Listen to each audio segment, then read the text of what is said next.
And this will be the last episode we record without a door. So you should feel special. Yes. Yeah. And I'm in the new studio. You're in the new studio. This is episode 3 in the new studio. And man, the first couple we had, there wasn't any furniture or boxes in here. So it was super echoey. And I don't know if you can tell because you weren't here. You can't compare it, but it's so much better already. Yeah. So we're thinking once we hang up some pictures, put a carpet down or something, that this will start to become legit. Yeah, that'll make a big difference. But I think it's cool too that the listeners kind of got to be part of the journey. Yeah. You know, from my fucking literally sitting on my bed to here pretty quick, we're almost going to appear to be professional. Almost. And and the cool thing is too, is that now that like Tyler started his podcast, the Compassionate Viking, and the guy started the Enlightened Neanderthals, everybody's going to record out of here. Oh, that's This cool. is going to be like the team podcast studio, you know? And so you listen to the show, you kind of know how I do it then, but I don't have notes. I don't prepare anything. I just like to have interesting people come on the show and have conversations with them. And you might not know this, but when we met, you just attended the rifle course with Glover, right? Yep. I tried to do the handgun one too the day before, but Okay. it's all sold out. Yeah. Well, if that happens again, you let me know. We'll pull some strings. Okay. But yeah, as soon as we started training, Mike pulled me aside. He goes, "Bro, watch her. Like, she knows she's the best fucking shooter here." You know, like super impressed by you. And then you and Toby stayed in contact and you talked about like teaching us some long range shooting stuff. And it's like, yeah, I held the title of sniper in Iraq for a while, and I don't know anything about like technical long range shooting. And so I was like, okay, this girl was the best shooter at the fucking class, and now she wants to teach us long range shooting. I got to have her on the show. We got to talk about cool shit, because most females, like obviously, like in the world that we live in, it's not a very common thing for females to be super proficient with weapons. Yeah. Like teaching Army Rangers how to shoot. Yeah, that's a first for me. You know? Yeah. And so, you know how I like to do it. Just introduce yourself and we'll talk about kind of where you came from and just have fun. All right. My name is Kourtney Fleming. I'm from here. I grew up in Stanwood. I'm 30 and I'm having my first baby. So that's big and exciting news for me. Yeah, actually, you're the first person to, you could have a baby at any minute, right? Technically. Oh, yeah. It'd be pretty early at this point. How far out? 34 weeks right now. 34 weeks. Yeah. So Okay. I got a little bit. What's the due date? August 5th. Okay. Well, if you do decide to have the baby while we're recording, just know I'm a subject matter expert. Okay. And I've delivered exactly one baby. Hey, that's more than me. Yeah. But yeah, so the rifle class that I attended was actually the first ever like carbine training I've ever had. So everything's you just did it on your own?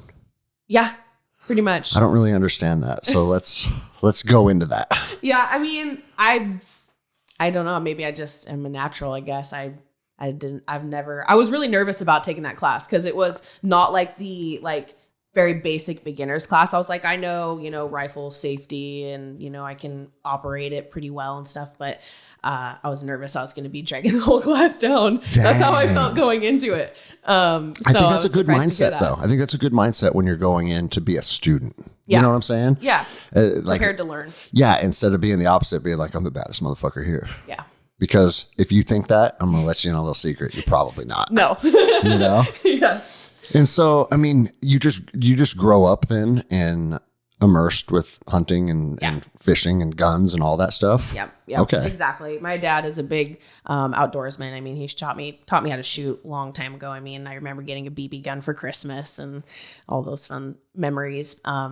He taught me how to shoot on a 22 first, and then we would go to like Nevada and Montana and stuff, and on spring break every year, and we'd shoot ground squirrels.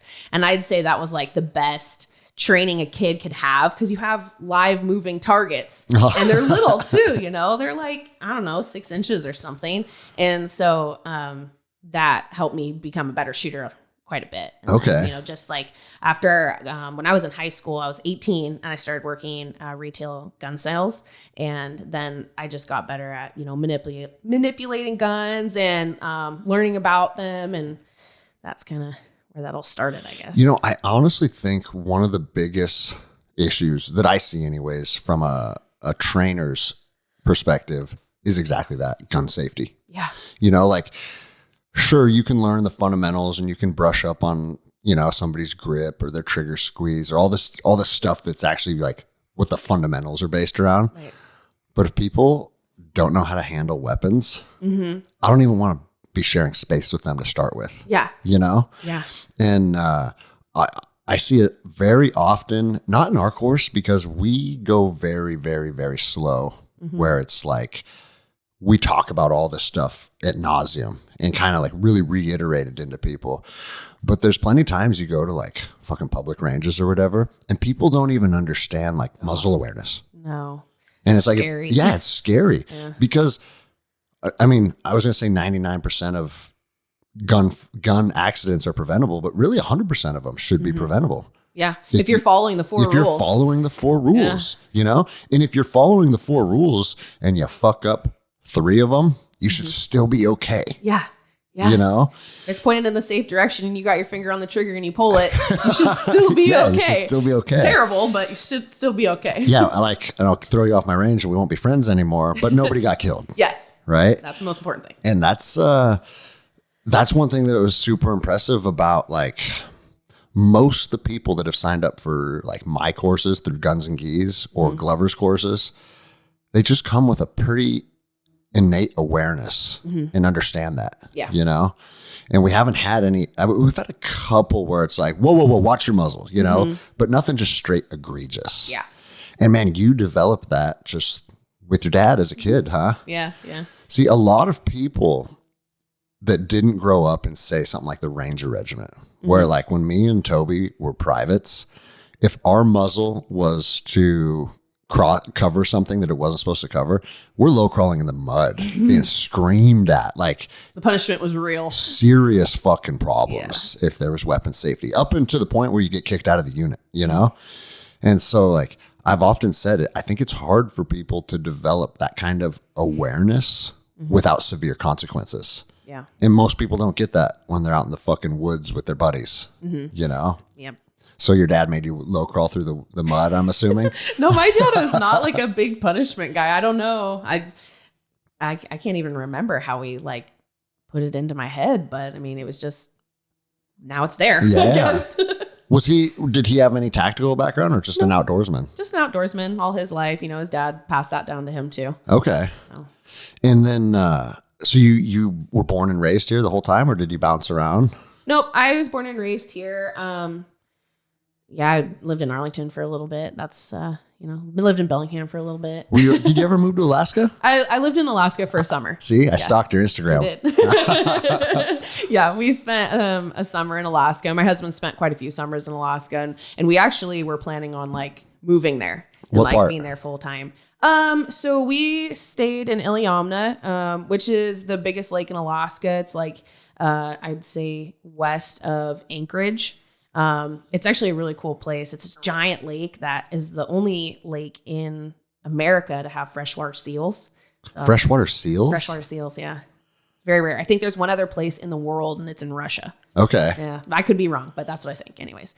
And so we spent a bunch of time there and guiding, and then we went up north of the Arctic Circle to a small place called Wiseman, and we spent some time there as well. And we were going to just guide and live in Alaska all the time. Yeah. It just didn't work out. You find your way. And I lived in Sitka for a lot of summers growing up because my dad was a commercial fisherman. Okay. I remember hearing that. Yeah. And dude, there's just something different about Alaska. There is. But the thing is, I don't think I would want to live there year round because I only lived up there in the summers. So I got to get the 20 hours of sunlight a day. Yeah, not the 5 or 6. Yeah, like that'd be fucking miserable. Yeah. I mean, it's fucking miserable here. It is. Like I think we just had our longest day of the year. Mm-hmm. The 21st. Yeah, and the sun went down at what? Like I think it was 9:50 or something like that, right?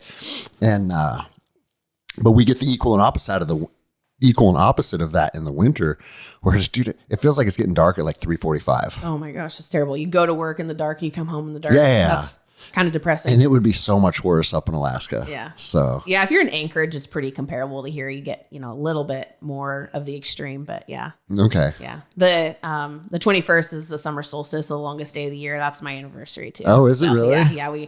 We spur of the moment just decided to get married on the solstice. No, that's like, cool. You guys should get married. Like, well, yeah, I mean, obviously I want to. My husband's like, sure. How old were you when you got married? I think I was 21 or 22. You were a child. Yeah. It was like 8 years ago. You know what's funny is like, I see 21-year-olds getting married and I just think like, what are you doing? You're a kid, But like me and my wife got together when I was 25 and she was 22. Mm-hmm. We didn't get married until, we dated for a long time, but still like kids. Yeah. Oh yeah. And it's kind of a fuck. Most marriages statistically fail, right? Mm-hmm. And I think it's because a lot of people rush into them. Oh yeah. Because like who you are at 21, and I'm here to tell you who you are at 42. That person's not even the same motherfucker. Right. It's cool to be able to like have somebody to like grow. That's what that's what I was just gonna say. I honestly think the key to a successful marriage is someone that you can grow with. Mm-hmm. Not outgrow. Because as we go through these different phases in our life, and I've talked about it a lot on the show, outgrowing people's okay. Mm-hmm. Yeah. I actually had a jiu-jitsu student of mine pull me aside and he goes, bro, all of my friends are getting kind of fed up with me because I spend all of my time here now. And he goes, but this place is making me stronger. It's surrounding me with cool people. Like, I feel like a lot of outside aspects of my life are starting to become better because I'm investing in jiu-jitsu. Mm-hmm. And he goes, but it's making my friends mad. I said, bro, that's actually kind of common. Because as you start to level up as a person, a lot of people are kind of averse to that. Yeah. It makes them feel insecure. Yeah. And so that like, I think it's a almost a subconscious reaction to want to hold other people back. So they stay down here with you. Yeah. It's kind of like the crabs in the bucket analogy. Yeah. You know? And I think that probably happens in a lot of romantic relationships too. Oh yeah. For you know? And are you religious? Yeah. Okay. Yeah. That's why we're doing it at noon. Because church on a Sunday. You came from church. But something that I've always thought was strange about religion, maybe you can help me with this. Okay.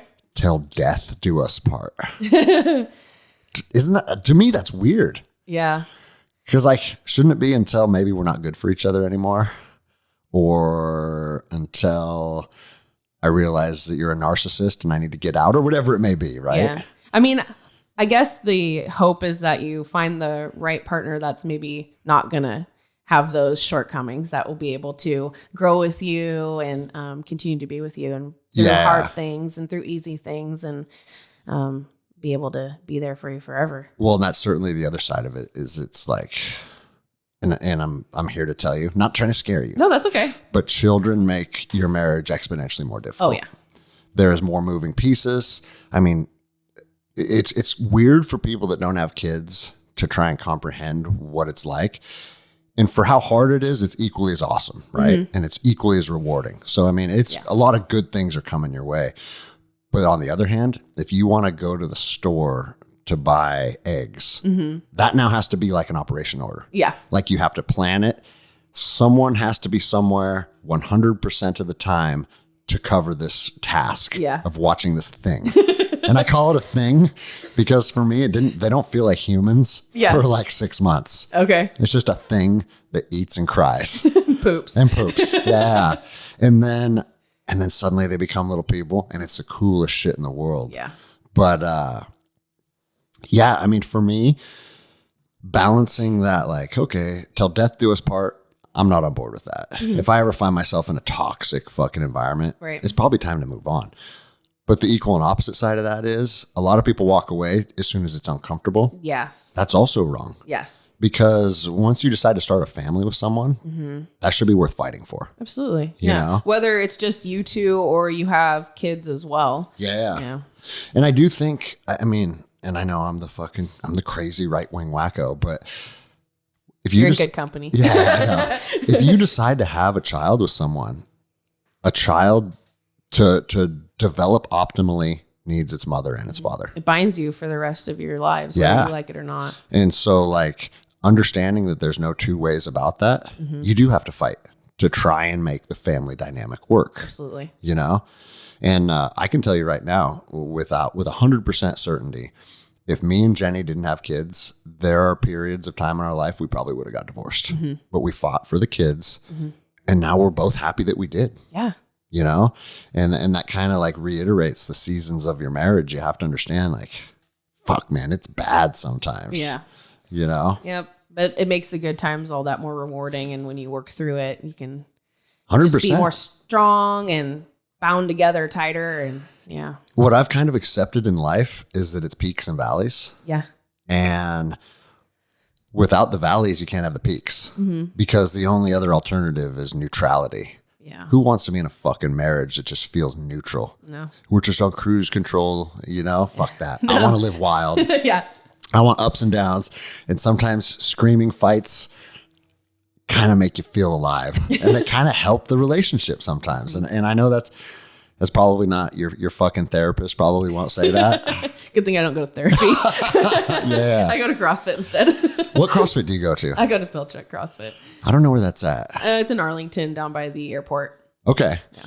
Great spot. So it's you got an awesome team there then, I'm assuming. Yeah, that's where I've gone since I started. Yeah, I Dude, love it. I mean, a huge part of this show's mission is helping people find their tribe. And I'm here to tell you, and my tribe's not CrossFit. Like I make fun of CrossFit just because I have a love-hate relationship with them.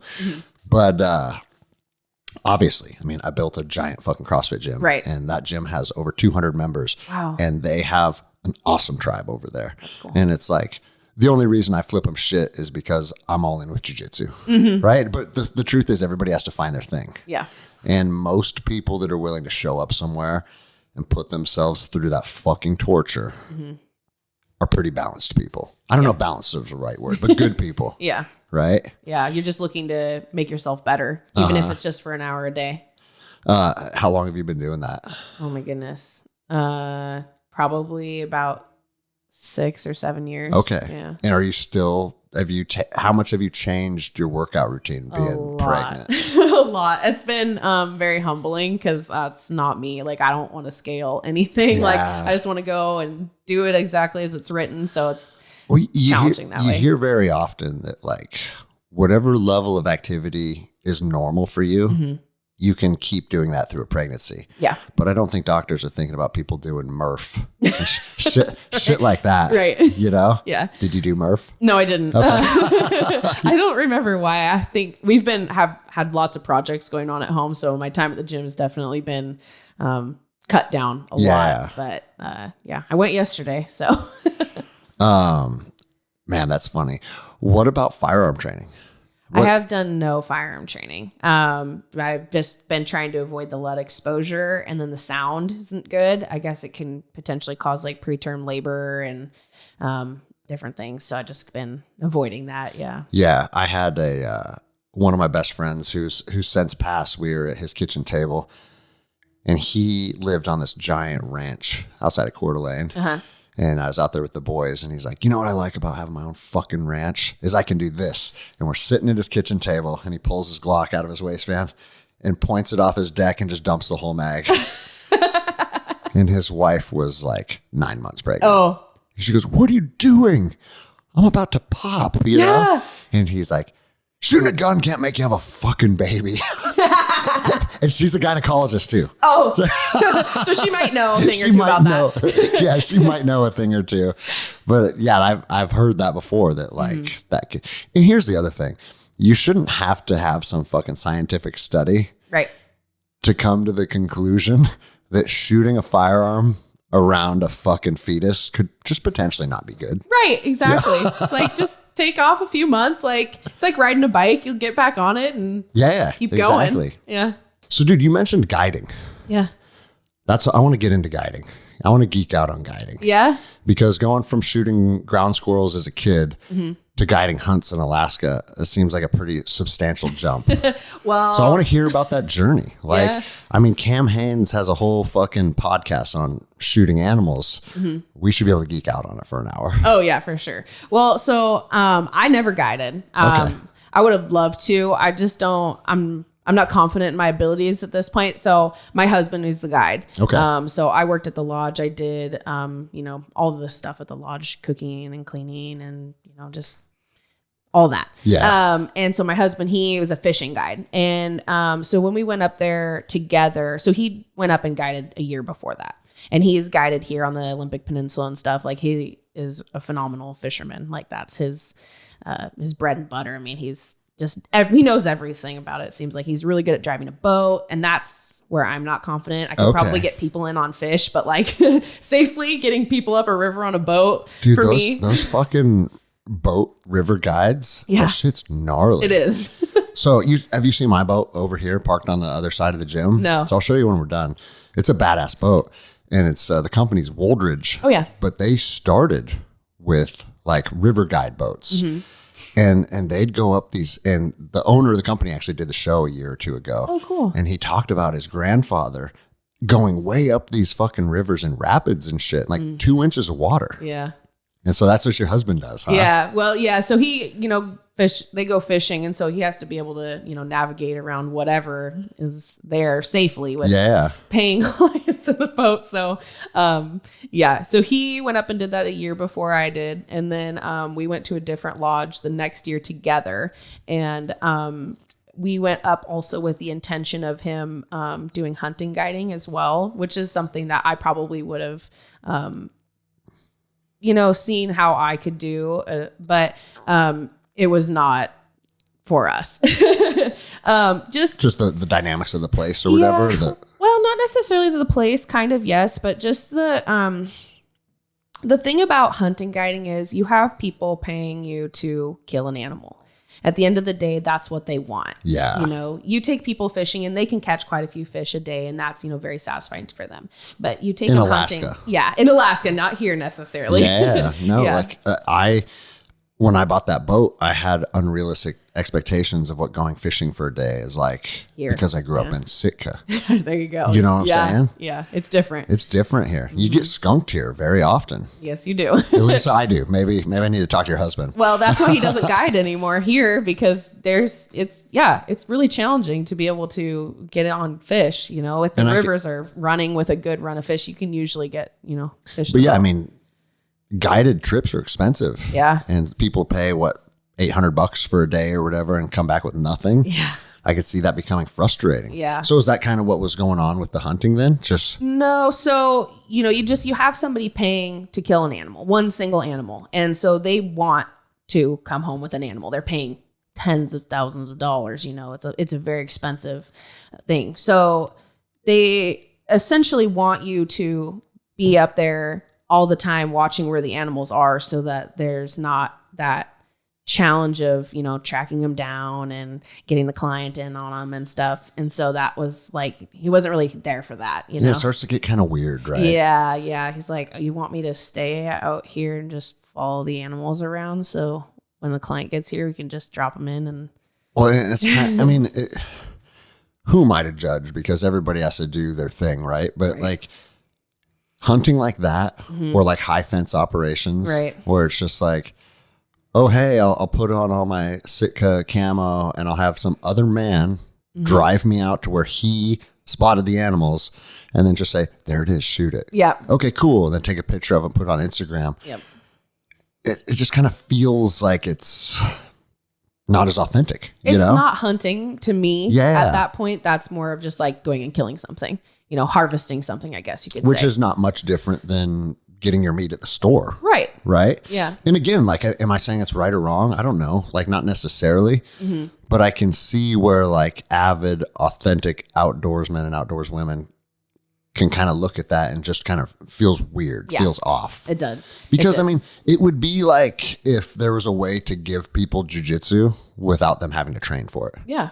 They just show up and they pay me more money, and then I can just get them to purple belt faster than everyone else. Yeah. Without putting in the time or the work. Like, that's not how this game is played. No, you know, that's part of that process, you know, climbing the mountain, finding the animals, getting close to them, you know, all of those things to really feel satisfied in what you've done. Yeah. And I think the hunting world over the last couple of years, and again, Cam Hanes is a big part of this. I think Joe Rogan's a big part of this, where they've kind of shown everybody that, man, to be a good hunter is to be a good athlete too. Oh, absolutely. Like those two things have to be congruent for you to have success.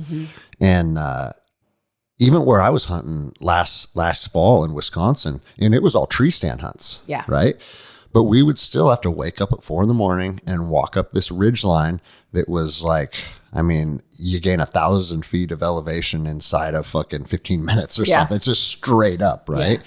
And I remember thinking like, man, I'm in pretty good shape and I'm fucking, I'm feeling this, you know? And then you have to, you know, like your sweat threshold is what I call it, to where like once your heart rate goes past a certain beats per minute, you start to sweat. Yeah. Right.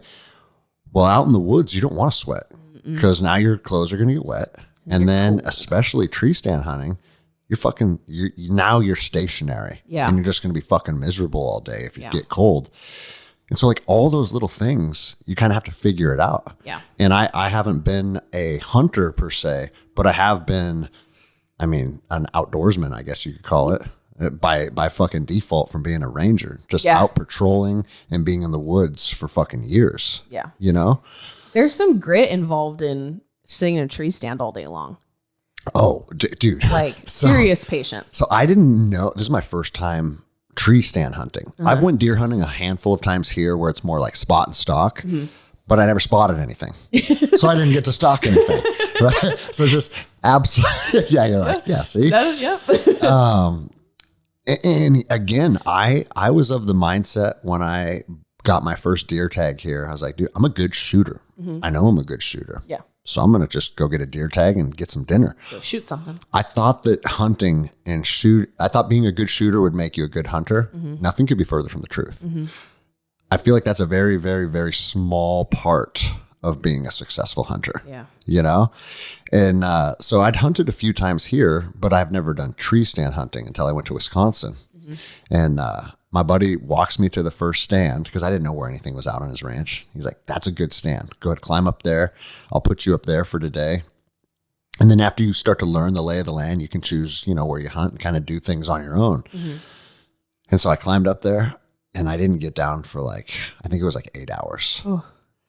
And I walked back to the cabin and everybody's down there like hanging out, drinking coffee. And he's like, dude, what are you doing? And I said, what are you doing? What do you mean? He goes, I've never put someone in a stand and they didn't come down for that long. He goes, that's an 8-hour sit. That's like the longest sit I've ever heard of. I was like, bro, I was just doing what I was told. You said go to that stand and I went to that stand. You know? Yeah. But you know what's neat about tree stand hunting? Because do Western like hunters kind of poo-poo on tree stand hunting a little bit? A little bit. Rifle hunters, yeah. I mean, archery is different. Okay. Yeah. Well, I was archery hunting, so I got a pass then. I think so. Yeah. Tree stand hunting may seem kind of strange because you're not out there like spotting and stalking, but it's fascinating. Oh yeah. You climb up in that tree, and after about a half an hour, the woods forget you're there, and they come alive. Yeah.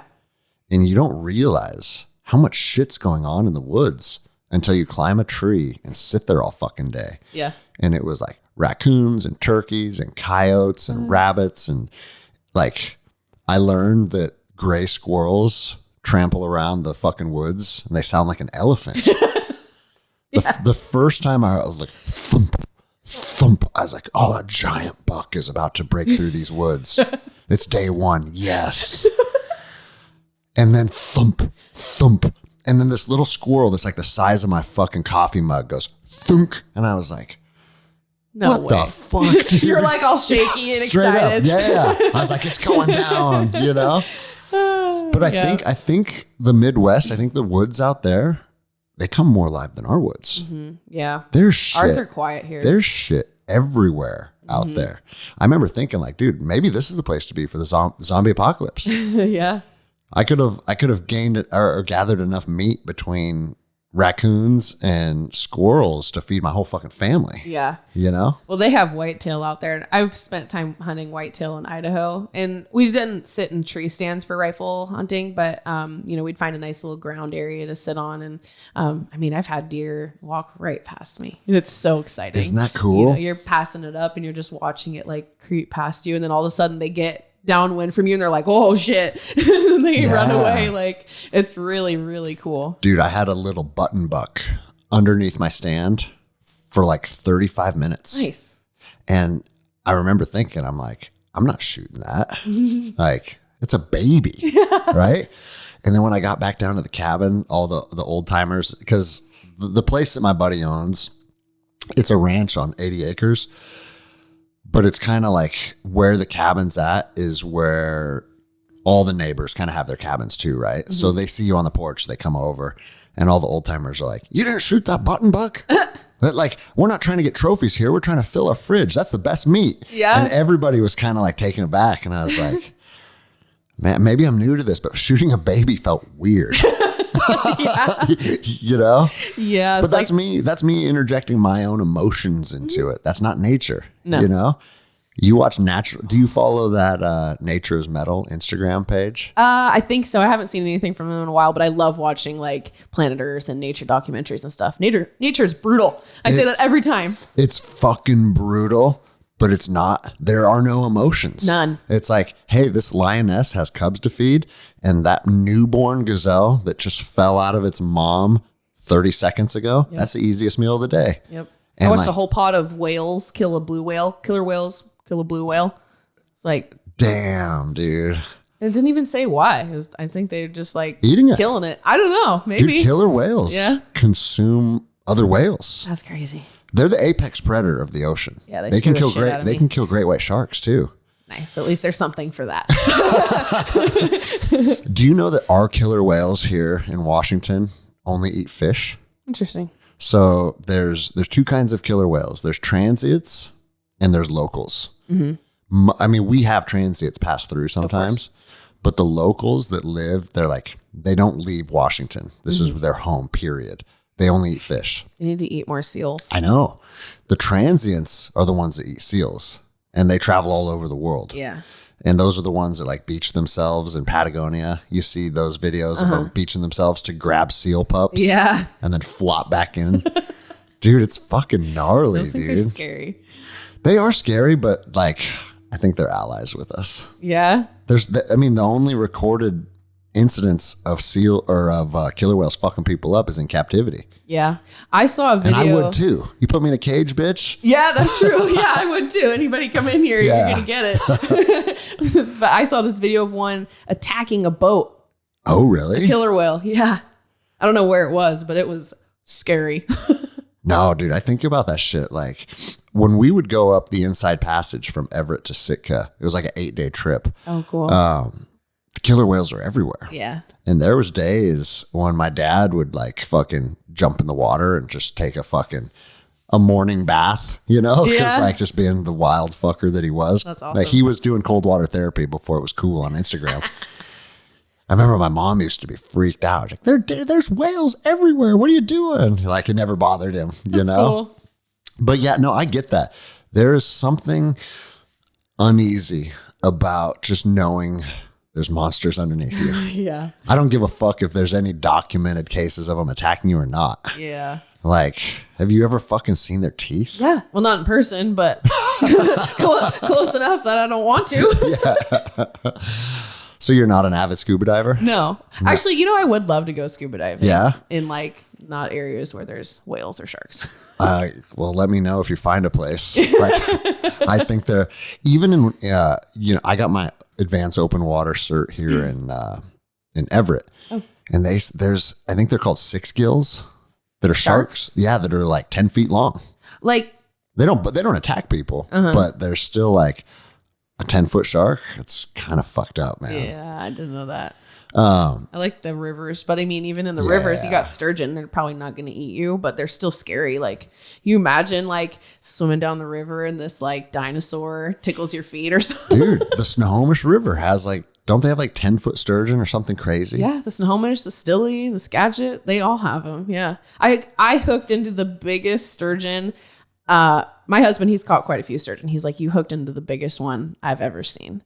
It literally looked like a shark. I swear its head was like this big. It was huge. What do they eat?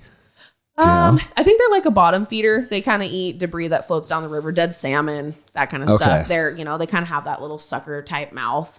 So they don't bite people. I don't think they're going to bite people now, unless you were dead in the bottom of the river. You ever watch River Monsters with Jeremy Wade? Yes. That's like, I don't like much TV, but that one got me. Yeah. Because it's fascinating. Yes. The fucking shit that dude would pull out of rivers was like, oh, great. Now I can't swim in rivers either. Yeah. I will never go to like the Amazon River and decide to go in that water. Yeah, I know. Dude, they got river dolphins there too. Have you seen those? Yeah, they got all sorts of wild stuff. It's fucking gnarly. Yeah, but I love that show too. There's like this crazy looking things. It's like, where did you come from? Yeah, he got one somewhere in Africa. And it's like his most famous picture. He's holding the fish like this. And it looks like a bass or something, but it has fucking teeth that are 3 inches long. And it's like, yeah, stuff over there is mean looking. dude, we have literal fucking monsters. Yeah, that's the perfect name for that show, River Monsters. Yeah. Yeah, I got my diving certificate here because a lot of people think Washington State's like, it's the best diving in the world. But it's fucking freezing, and it's a lot of times the visibility is pretty shitty. So sure, we may have like some good wildlife to observe, but the water conditions, I don't know why people fucking rave about it all the time. Yeah. Because I went down to the Great Barrier Reef and dove there. Oh, well. And I've never dove here since. Yeah. It fucking ruined me. I can't blame you. That would be amazing. I like that kind of stuff too. But dude, they got like big hammerheads and shit on the Great Barrier Reef. So there you go again. And those little box jellyfish will like kill kill you. The size of your thumbnail. Yeah. And they'll fucking kill you. Dead. And then I did a night dive on the Great Barrier Reef. And after that, I told Jenny we got to the top. We got back to the boat. And I was like, hey, I'm not trying to ruin our honeymoon, because we went to the Great Barrier Reef to dive for a honeymoon. That's so cool. I said, but I'm not doing any more night dives. And she goes, oh, I wasn't going to say anything. She goes, I hated that. That sounds so terrifying. Because, dude, you're in fucking, I'm not kidding you. You can't see your hand. Oh, no. You got a flashlight with a beam. The beam's like the size of a dinner plate. And wherever you shine that, you can see. And everything else is pitch fucking black. That's terrifying. And it's like, call me a pussy. I don't care. No. This is not for fucking me. Well, I mean, is there certain things that you can only see at that point in time? I don't know. They do have a lot of neat shit down there. Right. I mean, they have clams that are the size of fucking like, oh, like the sofas. Big ones. Yeah. Yeah. And you can put your hand in, they'll close on you. And then they have these little things that are like out of they almost look like they're out of a Dr. Seuss movie, where these long tubes and then these like colorful trees that come out of them. Oh, okay. And you snap your finger close to them and they all go and suck back in. Oh, that's fun. It's fucking, yeah, it's cool. It's bizarre. But they don't even allow customers to do to do night dives. But it was like a 3-day thing. And then I became homies with some of the crew, and they knocked on our door at 2 a.m. and they're like, hey, customers aren't supposed to do crew dives, but you guys are cool if you want to hop in with us. And I was like, dude, they're inviting us on something special. Yeah. I have to say yes. I can't say no. And then afterwards, I was like, I hope they don't invite me again. I don't want to have to say no. Yeah, dude. I mean, you see that fucking shark that just ate that dude in Egypt? No. Oh, dude. There's a video of it. It was going around Instagram last week. And the dude's dad is watching from the shore. And he's screaming for him. And it's horrendous. And it's like, dude, you read the fucking comments and it just makes you lose hope for humanity. Yeah. Because it's like, everyone's like just being sarcastic and a bunch of stupid shit. And it's like, that fucking dude got eaten in front of his father. Yeah. There's nothing funny about that. There's like, you can't imagine something worse than that as a parent. Dude. And it's like this fucking monster coming up, and it was a giant tiger shark. And it fucking killed him. And it's like, dude, I think I'm gonna stick to lakes. Yeah. Yeah. Yeah. And then you got fucking, there was a lake. So I've planned 2 trips to Tanzania, and both of them got canceled. Oh. So I think the universe doesn't want me going to Tanzania. The first time Jenny got pregnant with our oldest, it was 14 years ago. Mm-hmm. And then 10 years later, we rebooked it. We're like, we're finally going to do this. And we're going to go diving in these lakes, and we're going to dive Zanzibar, and we're going to climb Kilimanjaro. Oh. And then COVID hit. Oh. You know? So I was like, all right, we're just going to it's probably not for us. Yeah. Yeah. But dude, like reading about that, fucking hippos fuck people up over there in those lakes. Oh, really? Yeah. I don't know much about that area. Dude, it's just like, I think hippos are mean. I think they're the most dangerous animal in Africa. Yeah. I might be wrong. I've heard something along those lines too. Would you ever want to do any African hunts? I have wanted to at times. I can't say that I'm like super inclined to go do that. There's plenty of other hunts that I'd like to do instead. Yeah, like a dull sheep or something would be like pretty high on my list. Oh, that's the hardest one in North America, right? Yeah, that's what my husband guided when he did do the little bit of hunting guiding he did. Well, he wasn't a guide; he was just a packer. But yeah, he did a dull sheep hunt, and it was amazing. I mean, just where he went, he was there at the top of the mountain in 360-degree view. You just see everything in Alaska. It was pretty incredible looking. And then you have to how far are they packing those out? Like, well, they just basically pack them to the bottom of the mountain. To where just to the there's bottom a good, of the mountain. yeah, that's all. No big deal. To where there's a good landing area for a bush plane to get into. Okay. So it's not like they have to like hike it back out to where they park their truck or whatever. Yeah. I don't know though, man. You see some of those like stories coming across your Instagram feed where like Cam Haines had to make 4 trips for an elk. Yeah. And each time is fucking 5 miles or something like that. And it's like, damn. That guy's dude. Next level. Yeah. He's next level. So Glover just went and did the run, lift, shoot with them. Oh, cool. And dude, he texts me afterwards. He's like, bro. He's like, straight up, he goes, man, like, we gotta this dude's on a different level. Yeah. And we're a group thread with some of our friends, and we're like, all right, we need to get next level then, you know? Because like that's a cool thing. You be around, you share space with someone that's elite. Mm-hmm. It should motivate you to want to be elite. Yes, exactly. Well, you're talking about like outgrowing people earlier. It's like, okay, maybe you do outgrow those people, and then you grow into a atmosphere with other people like that are elite, that are going to encourage you, and then you get more people like that, and you just all get better from each other. Dude, I think there's a big movement that like everybody's kind of accepting that is the way. Oh yeah, you know, I agree. And it's cool to see like all of these different circles of people. I feel like they're starting to as they grow, then they kind of run into each other. Mm-hmm. And now there's a lot of cross-pollination. Yeah. You know? Yeah. It's like funny because the first time that I heard about you were on Andy Frisella's show. Oh, really? Yeah. Yeah. And I listen to him all the time. I did 75 Hard a couple of years ago. Okay. And, so I just love listening to his show and being motivated by him. And then I hear you on there, and then I'm taking a class. Now we're here. It's like. Did you, when you heard me on Andy, did you know I was local to you then? No, not until like, you know, the conversation progressed. I heard you were from Seattle or something. Okay. Yeah. You never saw that fucking video when I got fired? That viral After video? That, I did. Yeah. Okay. Yeah. Dude, Andy Frisella is one of my favorite human beings on the planet. And he fucking was like literally one of the first people to reach out to me after that video went viral. Yeah. And dude, it's fucking bizarre because I had, like a few months earlier, you know how First Form does like those transformation challenges or athlete of the year or whatever the fuck, they do different things. I don't remember which one it was, but I had applied for one. Oh, okay. Because it's like if you win, I think it was $50,000 or something, right? And it's like, dude, I wanted to get this sponsorship and this partnership with First Form, so I was trying to, you know, do their transformation challenge or their athlete search or whatever the fuck it was. Mm-hmm.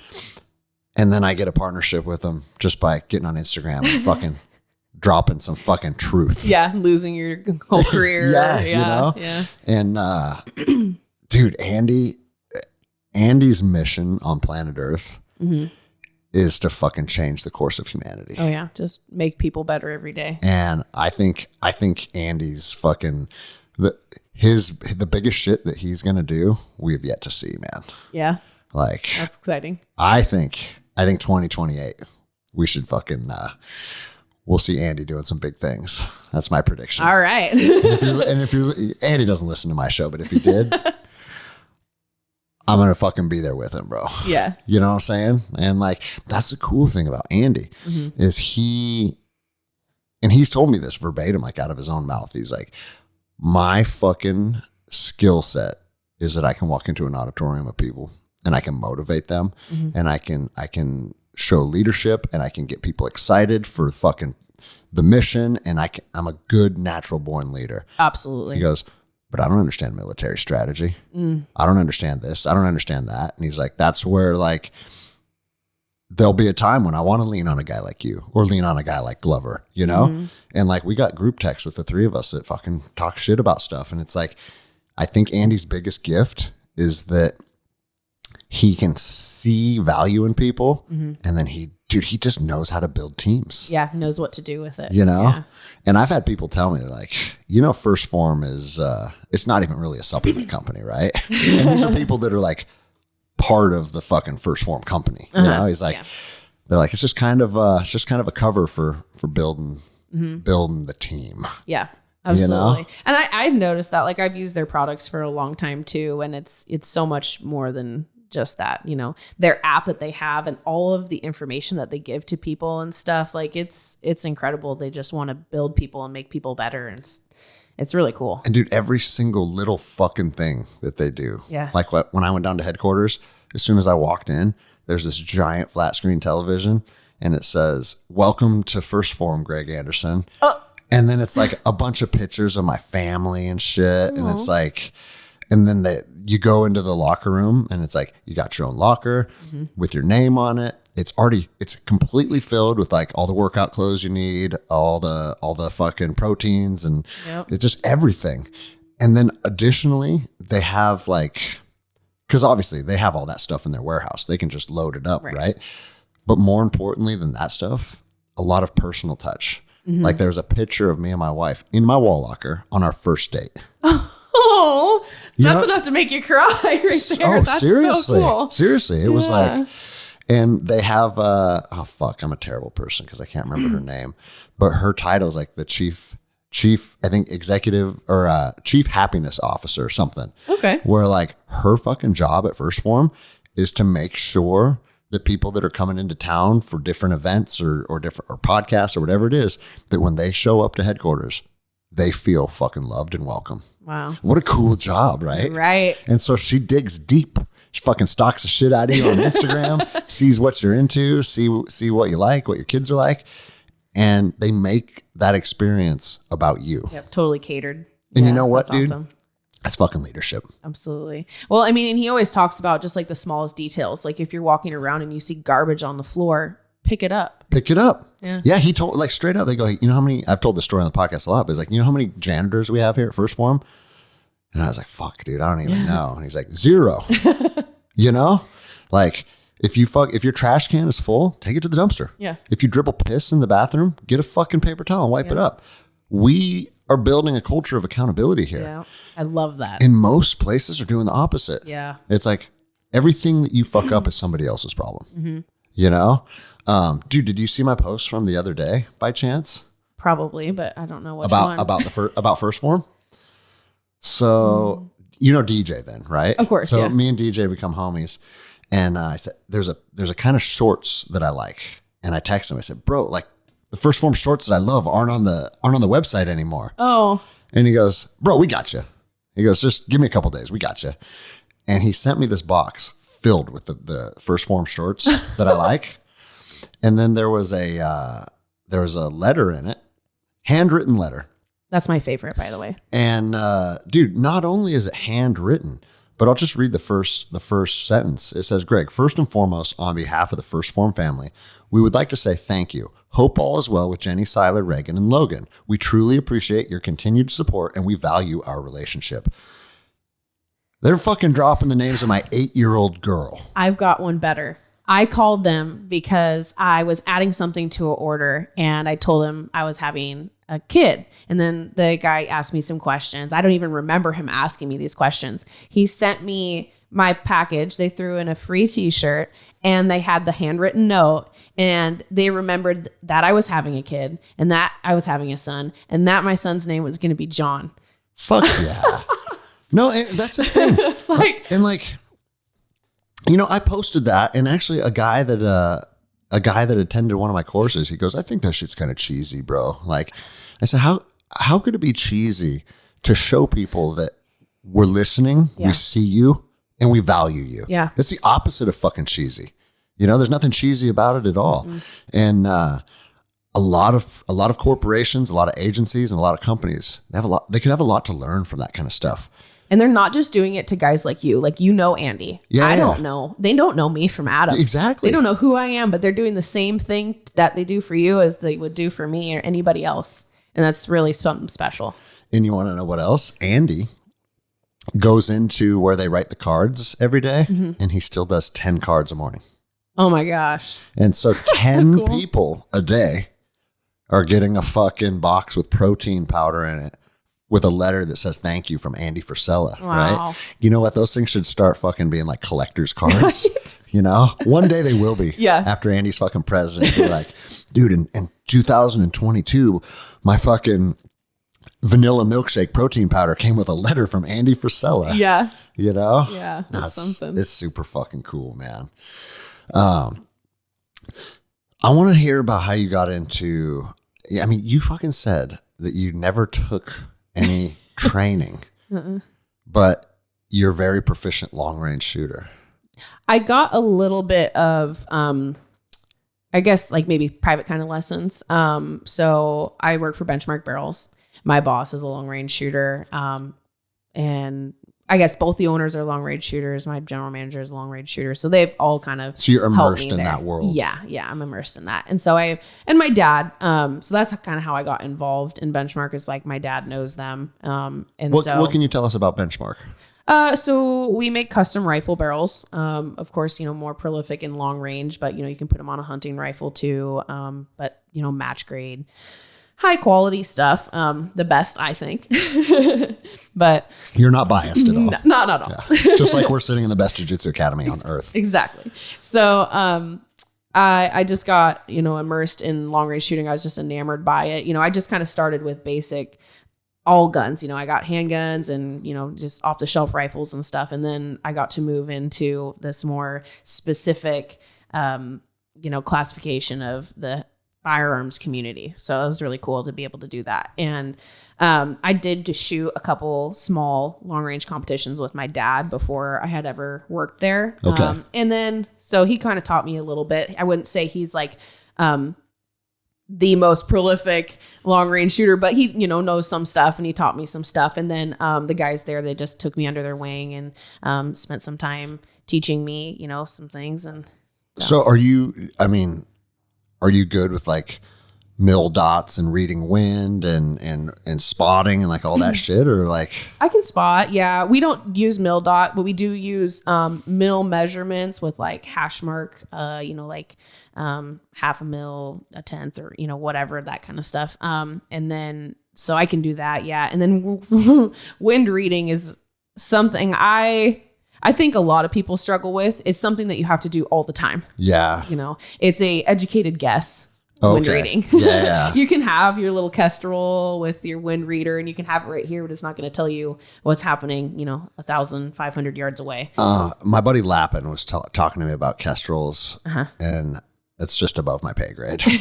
They do a lot of cool that's stuff. What I'm saying. Like, how can you break down like what that device does? Oh, I don't have one, okay. So I can't. Yeah. I know that. So it does tell you your density altitude, which is a combination of the temperature and the elevation. I feel like there's one other thing missing, but anyways, it's a calculation of that. They actually use it a lot flying, and so it's just telling you basically how your bullet's going to be able to fly based on those different things, and they can change because temperature and altitude is literally going to determine the density of the air. Exactly. Yep. Okay. Yep. And so your drops can change based on those numbers. So does that device then basically give you something that you input into your optic, or can it be all integrated? I don't know that they have it set up like that. I know Sig Sauer has like a rangefinder scope option that does input that. And so literally you range it and then it adjusts where you need to shoot and you pull the trigger. The Kestrel you can do it two ways with the Kestrel as far as I'm aware. Like I said, I don't have one.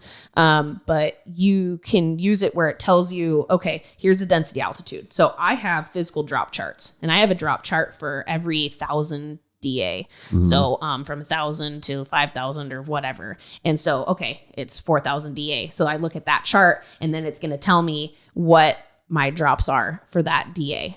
And that can change throughout the day. So you just kind of want to keep an eye on that. The other option is within the Kestrel, you can set up, so you put in your velocity, all the information that it requires, and then it will tell you what your drop is. Okay. At the distance that you're looking at. And there's nothing wrong with that. That can be super accurate. But when you are relying on electronics, sometimes you can screw stuff up. Say you have the wrong gun setting in there and you're actually looking at it for a 223 and you need it for your, 6.5 Creedmoor or whatever. That's going to be a major difference and you're going to screw up, or if it dies. So I always have a actual drop chart, whether I'm shooting a match or I'm in the mountains. I always have that. What's your favorite long range caliber? Depends on what you're doing. For shooting matches, I think, just the basic 6.5 Creedmoor is a great thing for, people to buy. Okay. 6mm are super popular right now. And they're great for us because they shoot out barrels faster. Oh, yeah. So, I'll tell you, I was all spun on a 6.5 Creedmoor just because, I mean, everybody in the community, it doesn't matter if it's hunting or if it's tactical, everyone's saying like, that's the new round. Mm-hmm. Right. And so I was getting kind of spun up and I was like, I need a 6.5 Creedmoor. And I looked into what's the company? Is it JJ Rock? Are you familiar with them? I've heard of them. Yeah. They make really high quality custom long range precision rifles. Mm-hmm. And, man, it was like fucking $8,000 to $10,000 or something. Mm-hmm. And I remember thinking dude, you're just trying to be a cool guy, but you're not a cool guy. Because I have a fucking Remington 700 that is a nice fucking gun. Mm-hmm. And that gun can outshoot me. Yeah. You know what I mean? Yeah. So it's like, what do I need something that much nicer for when I'm not that guy? Yeah. Yeah. And it's, you know how it is with guns. You always want more. Mm-hmm. What do you need that for? I don't need it. I want it. Yeah, exactly. want versus need. Yeah. And I can tell you with 100% certainty, it is want. Yeah. But then I started thinking, man, when the zombie apocalypse hits, 6.5 is probably going to be non-existent. Maybe. It's pretty popular right now. There's a lot of availability. A 308, right? Not like a 308. A 308 everybody should have. Yeah. Yeah, and a 223. Yeah, 223. I bought 308, 223, and then I also bought a nice AK-47. Oh, yeah. Because that's another that round is everywhere on planet Earth. I don't like the guns, but yeah, I hate everybody should have one. I hate them. But I got one from Arsenal Arms, which is, let's see. I don't think it was milled. Maybe it was milled because the stamped ones, people will always say AK-47s are you hear people praise them. Yeah. In my experience, they're some of the shittiest guns on planet Earth. Yeah. And when we were in Iraq, we had, this is a fucked up story, but when I deployed my first deployment to Iraq with State Department, we landed and they're like, your weapons got held up at customs. Oh no. Oh, so now we're in Ramadi. Oh, great. Without weapons. And so the team leaders went and they procured some off of the local fucking market. And we ran missions with locally procured AK-47s. And more often than not, when it would extract a round, it would rip the casing right in half. Oh. And then we'd have to put a fucking cleaning rod down the barrel to punch the other half of the casing out. And I'm just like, what the fuck are we doing, dude? That's insane. Insane. It's lucky the gun didn't blow up in your face. Yeah, and everybody. And then we had little CZ9 pistols that were just dog shit too. And that's when I became a fucking snob. I'm like, I'm only fucking shooting and buying fucking guns that go bang from now on. Yeah. That's where I fell in love with Glock. Oh, yeah. You can't deny it. You can't deny it, I don't own a Glock, but... Shame on you. You know, I used to think I couldn't be friends with people that didn't like Glock, but then when Glover was here last time, I think he was shooting a SIG. That's what I have. Yeah. Yeah. And here's the thing, man. Like gun nerds and I'm not a gun nerd. The reason I like Glock is because I carried one for a long time professionally and it always went bang. But even more importantly than that, ergonomically, because that's what I carried for work for literally from 2005 or 2004 until I got fired in 2020. I carried some model of a Glock, and you put another pistol in your hand and it feels off. Yeah. You know? Yeah. The SIG feels like it's like a perfect right angle. Oh. You know what I mean? It's like, yeah. What the fuck? Ugh. You know? Sorry, SIG. But that just comes down to personal preference. Absolutely. Too. Yeah. I have people write me all the time that are asking like, dude, what about this? What about that? And I'm like, dude, I'm not a gun nerd. I don't know. I'll put you in touch with Kourtney. Yeah, I'm a gun nerd. I've been a gun nerd for 12 years. So. Yeah. And dude, the gun community also, man, the fucking gun community is like out to eat their own constantly. Oh, yeah. Don't They're you? worse than car people. Yeah. It's like, oh, you drive a Chevy? Dude, Like, you look at some post on Instagram, it's just a bunch of people talking shit to each other. And it's like, guys, we're all on the same team here. Yep. You know? Yep. Or someone will say something and people will take it as an opportunity as like, that's not fact. This is fact. Oh, yeah. You know? Yeah. That always is a concern. You know, I film on a TV show, Handguns. It's Handguns now. It used to be Handguns and Defensive Weapons. And so, yeah, you think about what what people are going to come up with. Well, and then the other thing that I see, and if the shoe fits, wear it. I'm not trying to talk shit, but this is just the truth. A lot of people that think they're fucking like, they're trying to be fucking tactical gurus. Oh. They can't even run 1 mile. Yeah. I shouldn't even say 1 mile. They probably can't do 1 lap around a track. That was one of my favorite things about the class was the burpees at the end and shooting and stuff. I love that. I mean, it was pouring down rain. It was miserable, but I loved that. And then, Mike's, told everybody, if you can't do this, if this is like pushing your threshold so far that you can hardly do this, like you need to look at yourself. And that's what he said. He's like, dude, make jujitsu your baseline. Yeah. Like, go get uncomfortable and physically fit. Yeah. And then come back and we can revisit weapons, you know?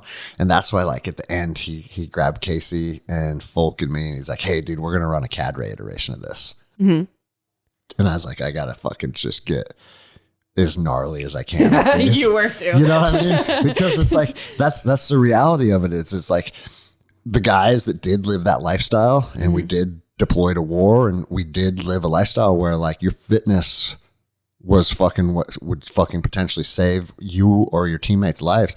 It's super important to be able to push it and get after it and not give a fuck if it's cold or it's wet or I'm in a mud puddle. Like, none of that shit fucking matters when the rubber meets the road. And the thing is, it's all just a mentality, you know? And so that I was like, all right, here's a big old fucking mud puddle. Let's just get fucking nasty right now, you know? And then it also made it fun too, because it comes back down to leadership too. Like if you're going to be out there as holding an instructor position, and I don't really consider the safeties an instructor, but at the same time, Mike's kind of leaning on us to make sure that everything goes smoothly. Right. When it's time to get down, we got to show that we can get down too. Yeah. You know? Yeah, that was fun. But yeah, Mike talks about it very often, how like he sees in a lot of the courses that he runs, he'll do 5 minutes of calisthenics and man, people are already looking for outs. Yeah. Or bitching or complaining. And it's just like, man, if you guys only fucking knew. Yeah. Like, what do you think combat is? Yeah. What do you think you're going to do if the apocalypse comes and, people are coming after you? Like, whatever scenario it is that you think that you're going to put yourself into, it's like, you need to be able to have an exit if you need to, or get to somewhere else or whatever it is. Yeah, dude. And I've had people tell me before, they're like, bro, this isn't Game of Thrones. We're not fighting with axes anymore.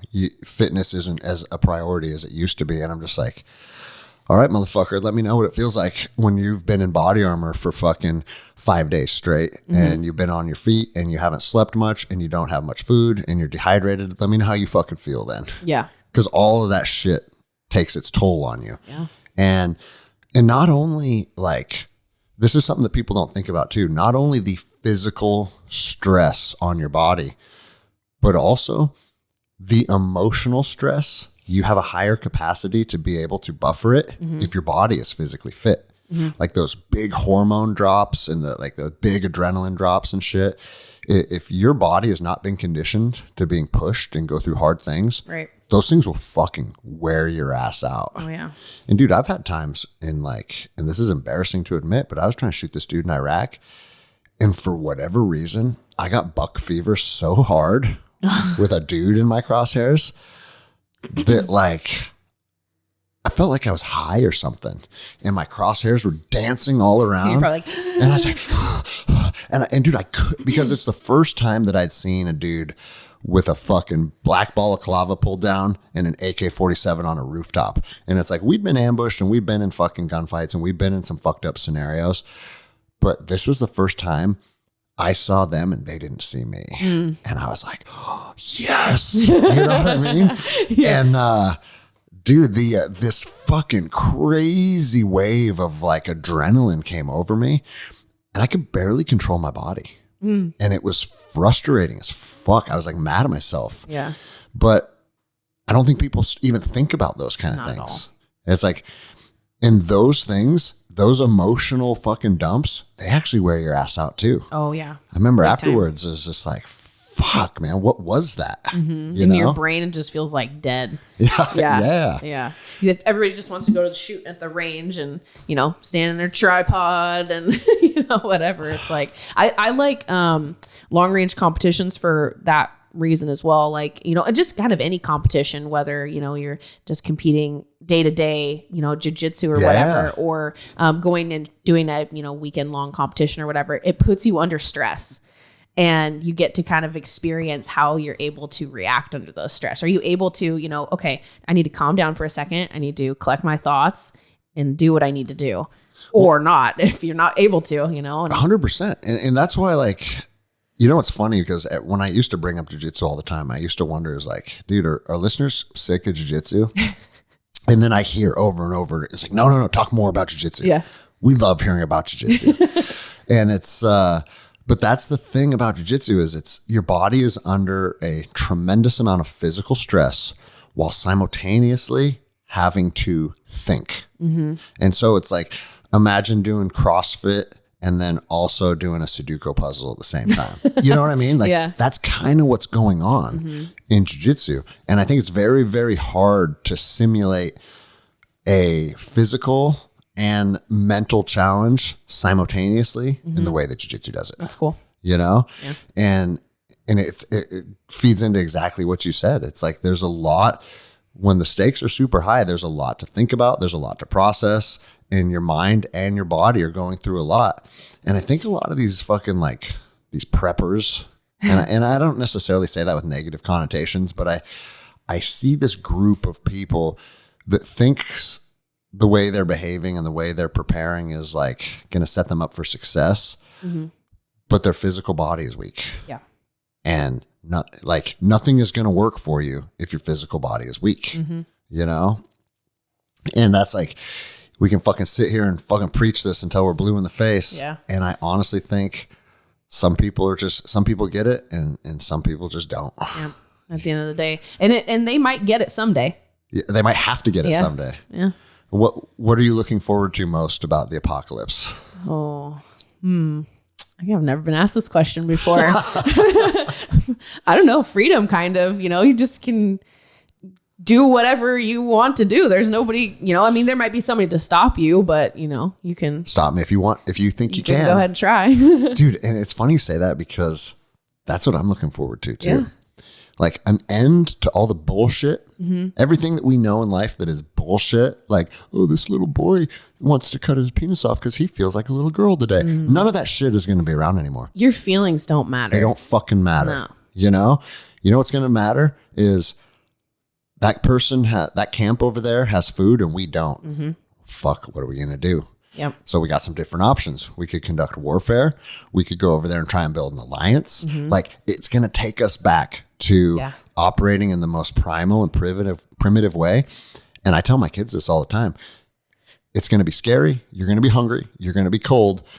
but you're going to be more fulfilled than you've ever been in your life. You're going to be so connected to your family and your friends 100%. and just like the world. Like you're going to be connected in nature and just that's grounded. how we're supposed to be. Yeah. And that's why, you know, like I've said back and forth on the show, like, I don't want the apocalypse to happen.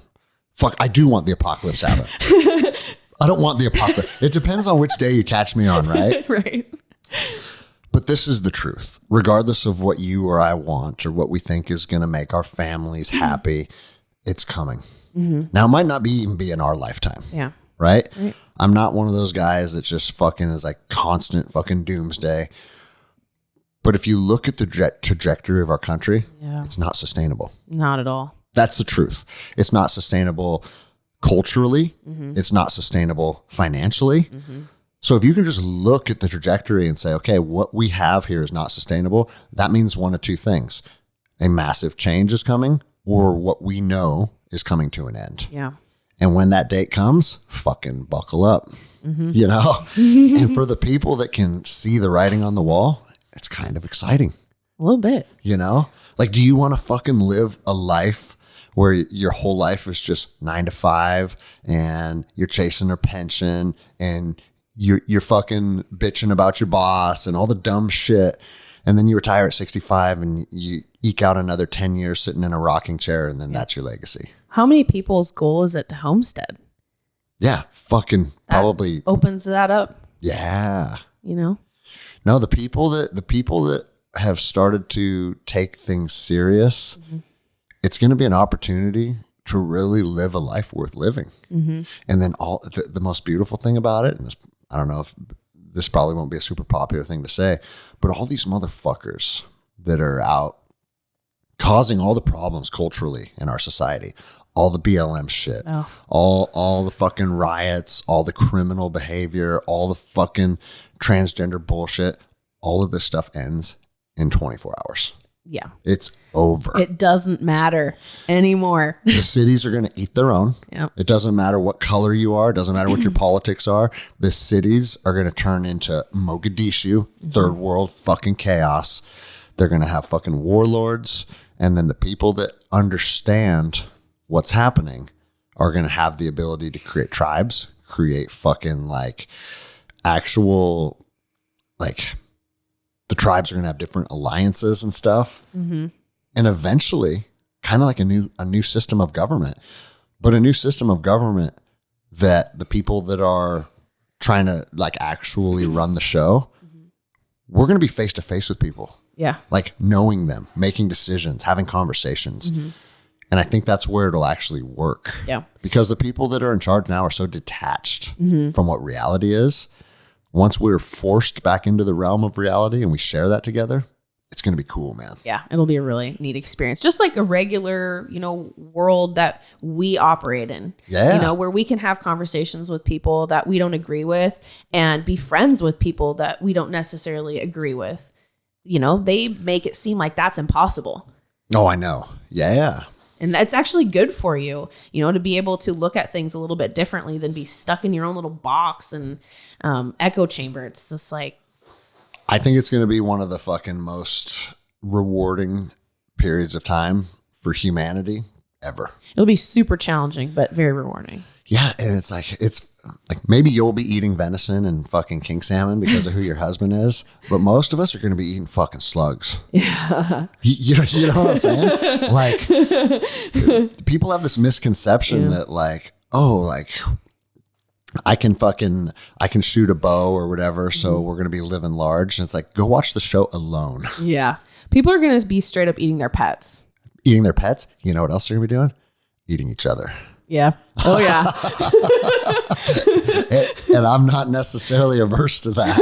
You know, you're some piece of shit that's trying to fucking raid my fucking village. Hey, you can go on the grill too, motherfucker. Red meat.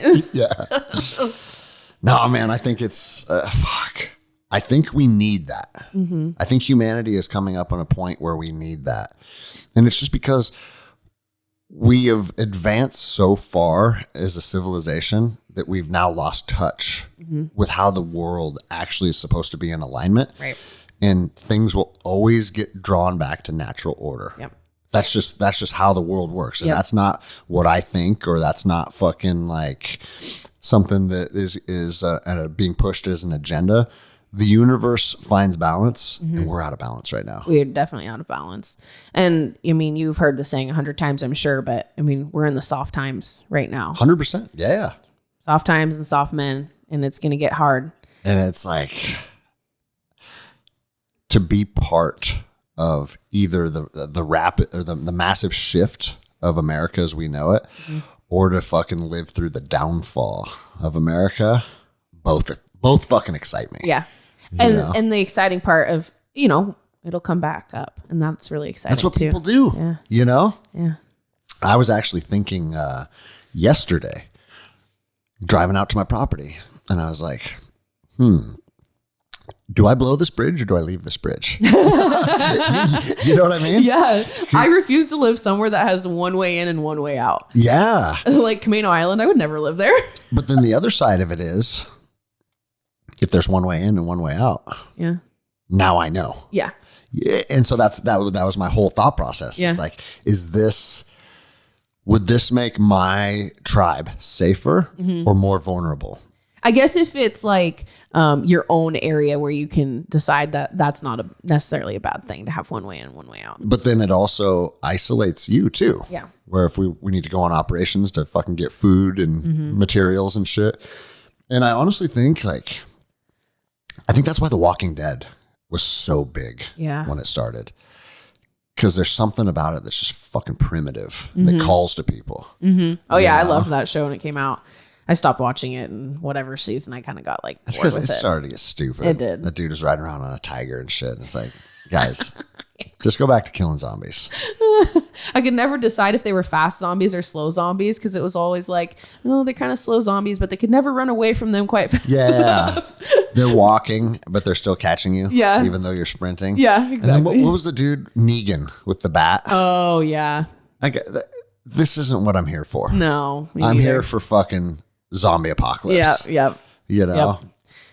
Yep. I love Alone. That when you said that one, dude, that one I love. That are you show. watching the new season? I don't have cable, so I just stream. So I just saw that there's new ones on Hulu last night. So you know what? It's actually kind of frustrating because I feel like they're half commercials now. Oh yeah. I watched, if I go somewhere and I watch cable, I'm like, oh my gosh, there's so many commercials. And they're fucking retarded too. And there's so much propaganda in them. Dude, I told Jenny, this was literally like Thursday.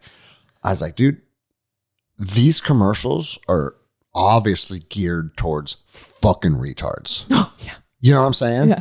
The shit, they're like, oh, do you feel sick? Take some Ozempic or whatever the fuck it's called. And these are the potential side effects. And it's I'm watching a program that the powers that are in charge of fucking marketing have determined these are the commercials to push on this demographic of people. Right.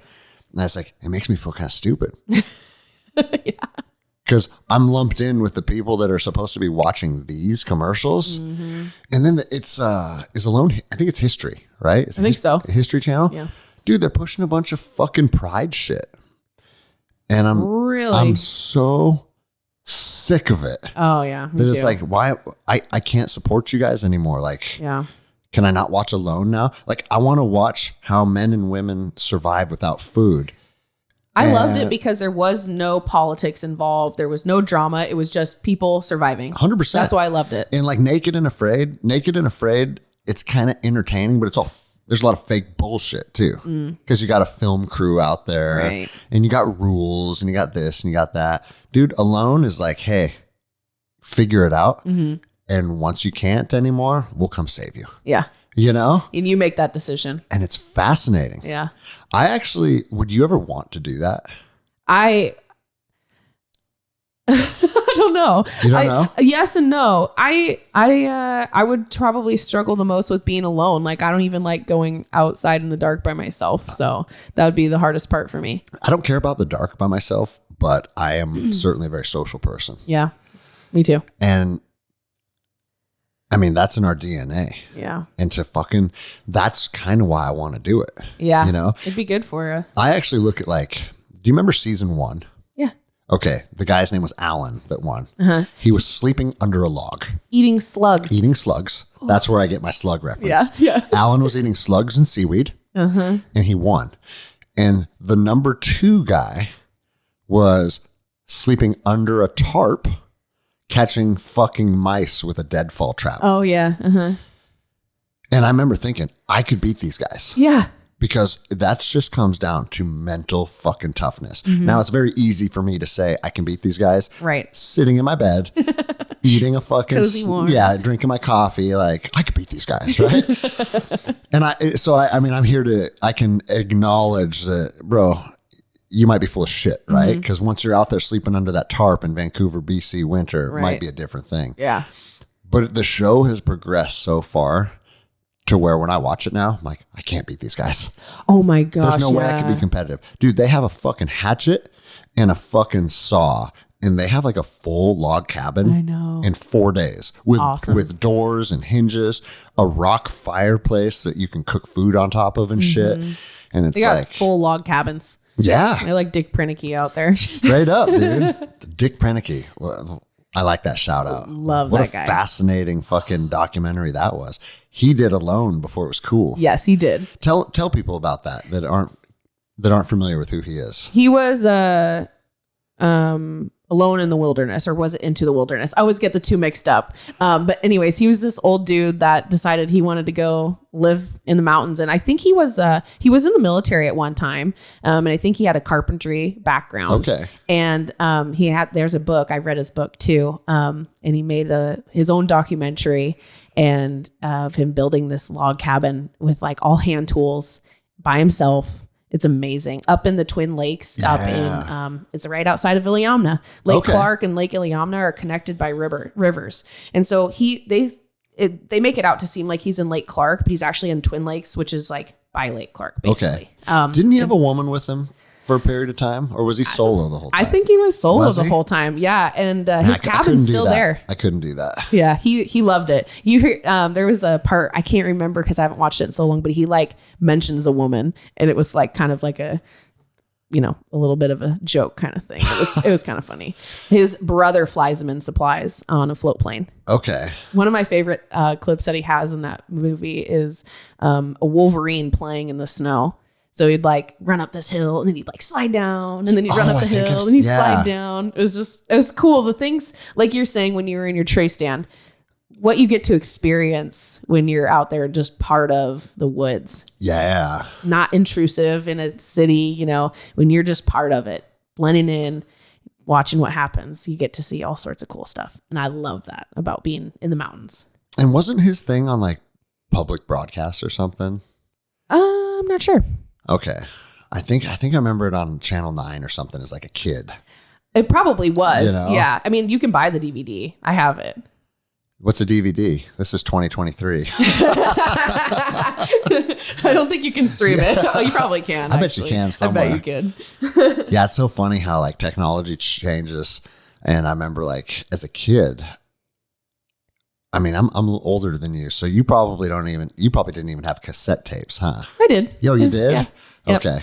And VCRs and yeah. And now it's like even what's a DVD player? Right. Yeah. I've seen people like go to the thrift store and they're like, "Oh, I bought this cassette." Okay. Remember when you had to like rewind VCRs or wow, I can't remember what the thing that VHS goes in. tapes. VHS tapes, yeah. Remember you had to rewind them? Yeah, you would get a fine, I think, at your rental Blockbuster if you didn't return them rewound. Yep. Is that the word? Rewinded? Please be kind, rewind. Yeah. God, it's fucking nuts, dude. Yep. Now I'm going to go watch that now. I think I'm going to fucking find that on Hulu or something. I'll text you and say, like, it is fucking streaming. Yes. So yeah, I found it. Yes, do it. But again, it's just everything we've been talking about. It doesn't matter if it's the revolution or the zombie apocalypse or Alone. There's something about going out there and doing it yourself that is fascinating. Absolutely. Ever since I watched Dick Prenicky's movie, I was like, I want to do this someday. And you know what's fascinating about it is that most people would die. Yeah. And it's like, if you watch what they're doing, nothing looks, I shouldn't say it doesn't look hard, but it doesn't look, it seems attainable. I would like to think like if that were to happen, I could do all that too. Yeah. You know, and maybe I'm just telling myself a lie. I actually bought all the tools, like all the tools you need to make log cabins by hand. Oh, I have them in a Tupperware, like the thing for debarking the logs and drilling holes and like dowels and all the shit. Yeah. Because I'm like, dude, if I need this, now we have it. Yeah. You know? That's like what he used to build his cabin. That's fucking cool, man. Yeah. And then I bought manuals too. To know how to use them. To know how to use them. Yeah. And it's like, because everything that we learn and all the data that we store now is in hard drives and shit. Yeah. And it's like, those are paperweights. Yep. You know? Yeah. As soon as, the grid goes down. I mean, have you seen that? They did some comprehensive study and it said within 9 months of the grid going down, 90% of Americans are dead.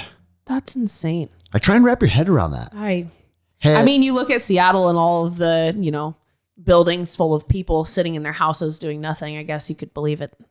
Yeah, but like, I guess if they don't have any guns or any understanding of how to do any of this stuff, like I'm not some fucking survival expert. Like I haven't even read Mike's book yet that he sent me. Right? once I read Prepared, maybe then I'll be ready. Right. Yeah. But I also I kind of joke and say things like that. But at the other side of that coin is, dude, just the fact that you have firearms and a proficiency in using them and fitness. Yeah.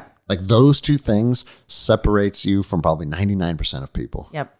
And you add in hunting and fishing and then bushcraft. And a piece of property. Yeah. And like, before you know it, it's like, oh, we're probably in the top fucking 0.5% of people that are ready for something like this. Oh, yeah. Without being anywhere near like the crazy preppers. Right. Like, remember that show Doomsday Preppers? Oh yeah, of course.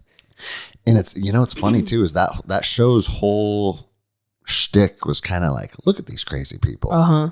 They grow tilapia and then use the tilapia shit to grow their garden. And like, everybody thought they were kind of nuts, right? Yeah. And some of them certainly were. Oh yeah. Some of them were totally delusional. It's like, you think you're a prepper, but you're not. But I think a lot less people now look at that kind of stuff and think they're nuts. Yeah. Yeah. I think a lot more of us have that prepper mentality than we'd like to admit. You have to. Yeah. And the other side of it is like, and Glover talks about this very often. It's like a lot of times people attach fear to preparedness. Oh yeah. Yeah. I could see that. But nothing could be further from the truth. Mm-hmm. It's actually the opposite. Gives you peace of mind. Yeah, it gives you peace of mind. Yeah. And you know what, dude? If you got, because something that I want to purchase, and they're like $5,000, so I haven't pulled the trigger on it yet. But it's a generator that you literally you put the turbine in the river. And the water flowing through it creates power. Very cool. And they make them in Japan. I forget what they're called. But dude, just think about that. Like out on my property. Yeah. You drop this device in the fucking Stillaguamish River and now you have power. Yeah. You have power in a world where nobody does. And even people that have fucking like generators and shit, that's only good for so long. You know? Yeah, because gas is only good for how long and nobody's making new gas to put in there. Yeah, exactly. Yeah. So there's a YouTube channel where I watched a guy, he's ran his house for 16 years. What he did is he took a dryer and he took the drum out. And I don't know exactly, you'd have to talk to Toby about this, being a commercial electrician. But as the drum inside of the dryer spins, he has it set up so it generates electricity.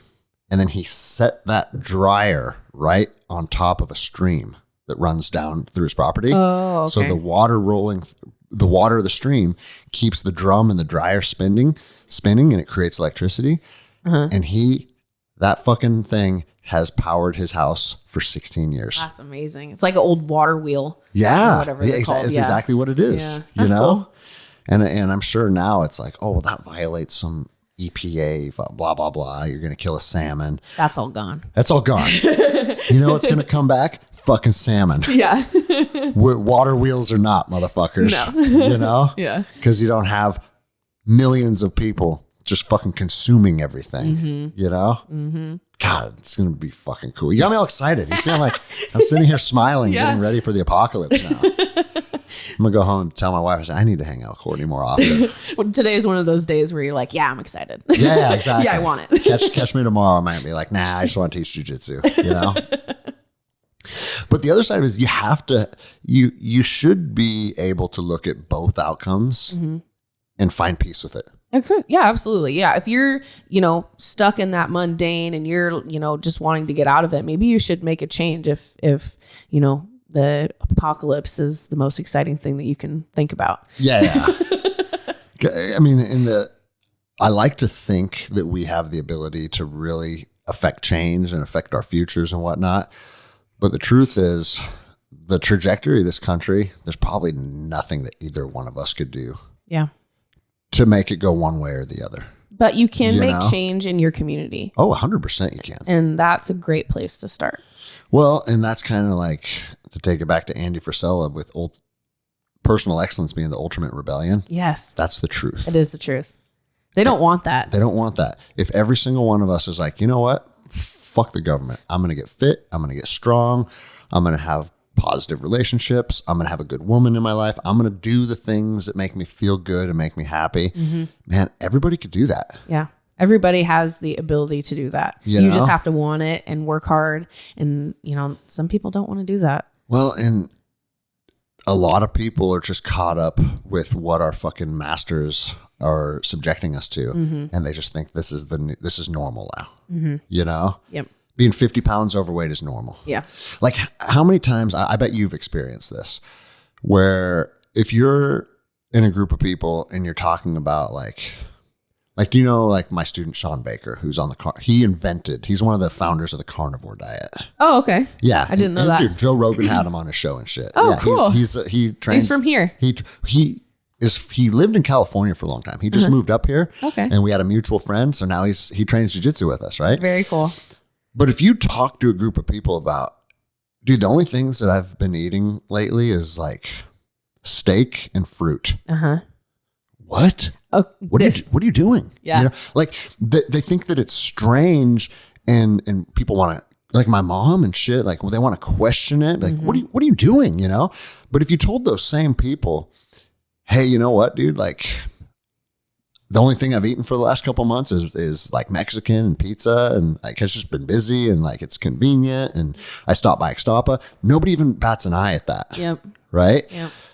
And that's a weird spot we're in, where being healthy is, a lot of people consider that strange now. But you could eat, half of the country lives on Hot Pockets. No one cares about that. No. As soon as you like start saying, no, I'm not going to have dessert, or no, I'm not going to, eat that bread or whatever, I'll just have it without, like, people start like thinking that you're, have something wrong with you. As a woman, I get a lot of times, oh, well, maybe you have an eating disorder or something. Like, it's like, no, I just want to be healthy. I don't like glyphosate. Yeah. You know what I mean? Yeah. I don't want to poison myself, I'm not saying I don't eat those things right now, but you're pregnant. You get a pass. Yeah. You can eat pickles with peanut butter on it and I won't judge you. Exactly. But after the baby's born, I better not hear about that shit. All right. I need that. It's funny that you bring up the carnivore diet, because we were at dinner with our family, and that got brought up, specifically the carnivore diet, by a relative of mine. And they're like, oh, have you heard about this? These people, they just eat steak. And it's like, yeah. And well, that can't be good for you. I was like, in your diet's good for you. I'm sure what you're eating is really good for you. This is actually like cured people of like all diseases. Kinds of autoimmune issues. Yeah. All kinds of autoimmune issues. And that's the thing, man. Nobody bats an eye if you drink a fucking 30-ounce Pepsi. But if you just eat steak, I don't know what is that. I think it's kind of strange that certain people are trying to break out of the matrix and get reconnected with health. And for a lot of people, like, dude, Americans say like, oh, well, like getting fat with old age is acceptable because my metabolism slows down. Bro, there's no science that supports metabolism slowing down. That's not true. Your metabolism, the most primary function of our metabolisms is keeping our bodies at 98.6 degrees. That's what the majority of our fucking calories get spent doing is we're fucking warm-blooded animals. That's why reptiles only have to eat one time a month, you know? And they've done comprehensive studies where they track men from 18 to 80. And you know what changes? Their activity level, not their fucking metabolism. Yeah. Because they did studies in cultures where people maintained the same lifestyle. I think it was like fishing villages and shit in the Mediterranean where it's like literally their whole life. Yeah. They wake up. It doesn't matter if it's fucking Sunday or, you know, like, oh, I'm 60 now. I should be retiring. No. There's no, that's all made up, fabricated shit. We're built to work. We're built to work. And the people that use their bodies consistently at the same level of output their entire life, their body composition never changed. Yeah. You should see my dad and his brothers and my grandpa. They look the same as they always have. Did you see that picture going around this morning of RFK? Are you following him at all? Yeah, okay. I follow him. Yeah. Dude, he's jacked. Is he really? He's 69 years old. That's awesome. He's fucking jacked. And it's funny because all of the powers to be are like, oh, he's spreading misinformation. He's a conspiracy theorist. And like, well, for me, the first and foremost indicator of somebody's health is what their body looks like. Right. And if you have a body that looks good, now I'm interested to hear what you have to say next. But when you got that little nitwit Peter Hotez with his bow tie. Little round guy. And he looks like a little fucking soccer ball saying, oh, get your vaccine. And did you see where Rogan's like, well, being a spokesperson for public health, like, what else are you doing for public health? Yeah. Do you eat clean foods? Do you take vitamins? And he goes, no, I'm not. I actually, what did he say? Something like a connoisseur of junk food. And it's like, if you're a connoisseur of junk food, you don't get to tell me what to put in my body. No. Period. No. But that's where we're at in the world, you know? Yep. You have people that are not willing, like we can take it back to the class, you know, the training. You are, as the leaders there, are willing to do the same thing that you're telling everybody else to do. 100%. Because that's what you believe in. Dude, it's literally, I don't know where this concept got lost, but in military leadership 101, never ask anything of your men that you're incapable of doing yourself. Seems like a pretty reasonable standard to hold, right? Yeah. But now the people that are leaders, and I say leaders in quotation marks, they can't do anything. You know? What do you foresee happening politically in the next election cycle? I think what I hope for is kind of what I'm seeing a little bit of is people waking up a little bit to what's happening. I think the mass awakening is happening in real time. I think so. And I hope that we see that in our election as well, you know, locally and big, you know, and nationally as well. Yeah. Who do you think's going to win the presidential campaign? I guess it just depends on who runs. You think Trump will get back in? I don't. I don't either. I don't. I voted for Trump when he ran last time and the time before that too. And I think that he was a great president. He's just very divisive. And then they've pushed so much against him that it's, you know, I think it's going to be a challenge if he does get back in. And then he's just not a great speaker. And I think that there's other people that are a little bit easier to listen to. If you had like his ideas and tactics and stuff, maybe behind somebody that was his policies, all that behind somebody who could say it better. This is where I think Trump is dropping the ball a little bit, is that his whole campaign is geared towards people that already like him. Right. And again, it's exactly what you said. I think he has good policy. I think he's a good man too. Like, contrary to what's force-fed down everybody's throat, that he's the reincarnation of fucking the Antichrist. The reason that they painted him out to be that is because the establishment can't have him in there fucking everything up. Yeah. Right. And I think a lot of people are starting to see that for what it is. I mean, dude, you look at fucking the whole Russian collusion thing. Yeah. And like I had the FBI agent on the podcast to kind of talk about some of that stuff. Dude, none of that stuff, none of it was fucking rooted in fact. No. But the media portrayed this big fucking circus for so many years that becomes people's reality. And then they can't distinguish what's fact and what's fiction. Right. And they just eat up this narrative hook, line, and sinker that Trump is like, dude, he's with the Russians. Right. He's a Vladimir Putin puppet. All this stupid shit.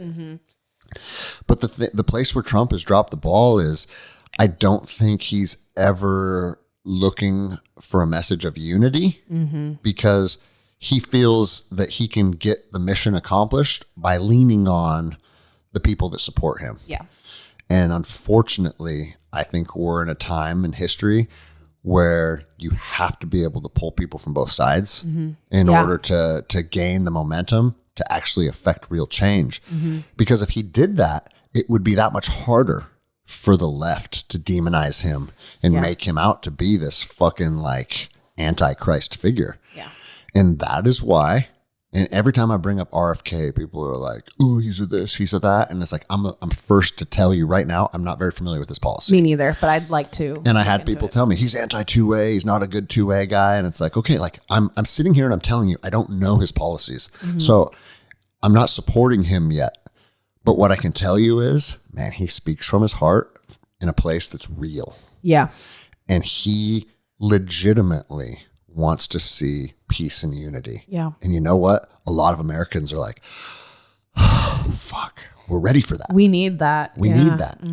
You know, like it's been the most divisive period of time that either one of us have ever experienced. Where everybody hates everybody.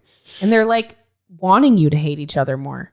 100% they are. It's like I grew up there, like racism wasn't a thing that was talked about. Like, you know, I was taught to love everybody. You know, it doesn't matter. I still don't think it's a thing.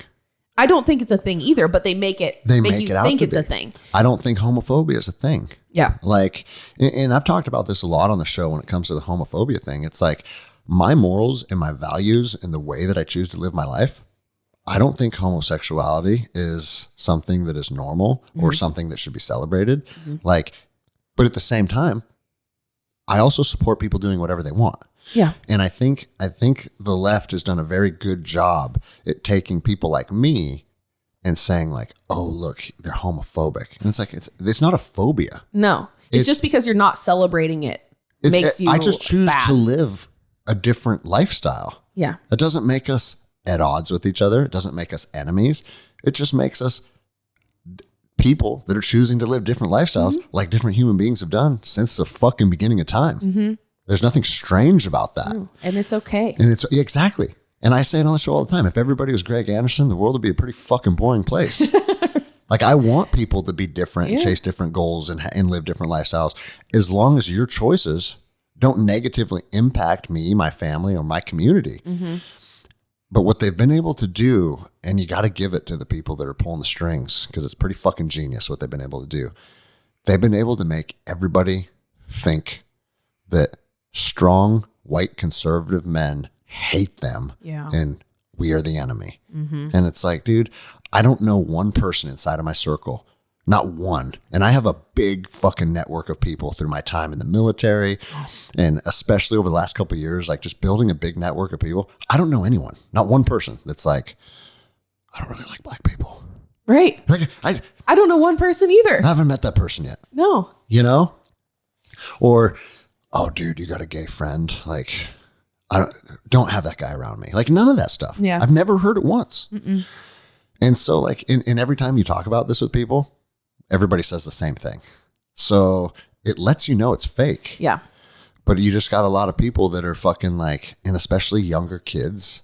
I think you got this big movement of people that are in their early 20s that just see and hear things, and now that's their reality. Well, and part of the issue is probably a lot of those kids have grown up in maybe broken families or different things like that, where they don't have that strong, you know, presence in their family, whether, you know, it's a man or a woman or both or whatever it is.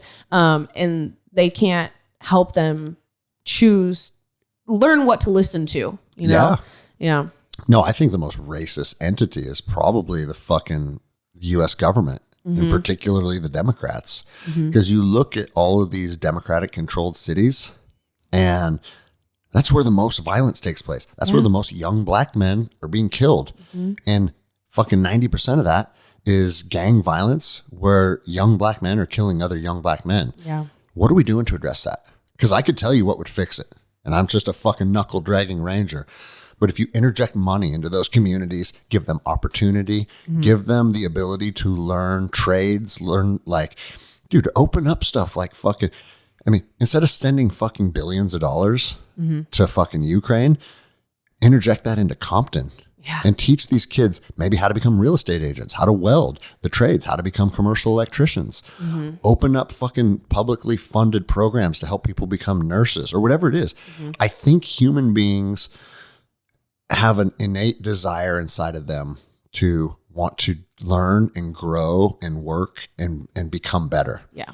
And I think that those people sometimes think that, you know, being in the hood and growing through the ranks and maybe a gang or something is like the only way that they can do that. And so 100%. Like breaking that cycle. Yeah. Yeah. Because I mean, I was a deputy in California. Oh. I spent time in Compton. Yeah. And I'm here to fucking tell you, a lot of people that are caught up in the gang culture, when they're in the back of your police car and you're talking to them man to man, they're not bad people. Yeah. They're just people that, I mean, fuck, dude. If you grew up where they grew up, there's a good chance you would be fucking slinging dope on a street corner too. Yep. And so what we do is we don't invest any money into these communities. The fucking schools in those communities are consistently like the poorest performing schools on fucking earth.